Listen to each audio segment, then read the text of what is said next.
13h à Bamako et environ, bonsoir et bienvenue à tous dans ces flashs d'informations.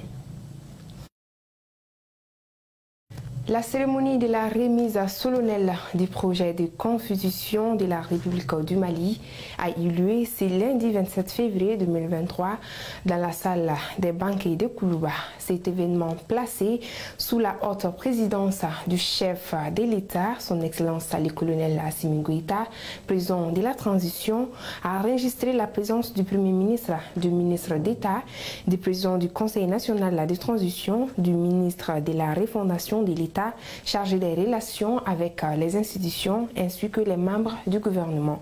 À l'entame de ce propos, Fousséni Samake, coordinateur de la commission de finalisation du projet de la Constitution de la République du Mali, a remercié tous ses collaborateurs pour leur engagement et la qualité de leur contribution.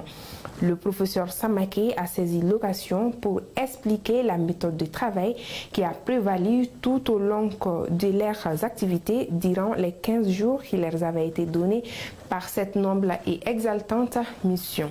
Il a indiqué que les membres de la commission de finalisation étaient animés d'une forte volonté pour la réalisation de ce projet, ce qui explique leur participation sans faille aux différents travaux. Le coordinateur de la commission a souligné que l'avant-projet de constitution a été amendé dans ses dispositions. Des parties ont été supprimées, certaines fusionnées et d'autres réformulées, a-t-il précisé. Hier, lundi 27 février 2023, l'autogare de Soroninko a été prise d'assaut par une foule en colère qui aurait incendié le véhicule de patrouille de la police. Au dire des témoins sur place, suite au décès d'un conducteur de mototaxi qui aurait été pourchassé par un policier aux alentours de l'autogare, raison pour laquelle la population très mécontente aurait mis le feu à leur véhicule de patrouille. L'incident s'est déroulé aux environs de 22 h précisément au niveau du rond-point de l'autogare. Selon les faits marrés, un conducteur de mototaxi de type TVS aurait été poursuivi par un policier non loin du rond-point de l'autogare de Soroninko.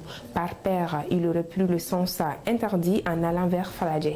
Dans sa course, il aurait cogné un conducteur de Jakarta. Malheureusement, le du conducteur aurait rendu l'âme. C'est ainsi que la population mécontente s'est dirigée vers le poste de contrôle policier au niveau du rond-point de l'autogare. Elle aurait incendié le véhicule de patrouille et saccagé leur poste. Le renfort policier serait intervenu à l'aide de tirs à gaz lacrymogène pour disperser les manifestants. L'information a été vite répandue sur les réseaux sociaux et les conducteurs de mototaxis seraient rassemblés pour marcher.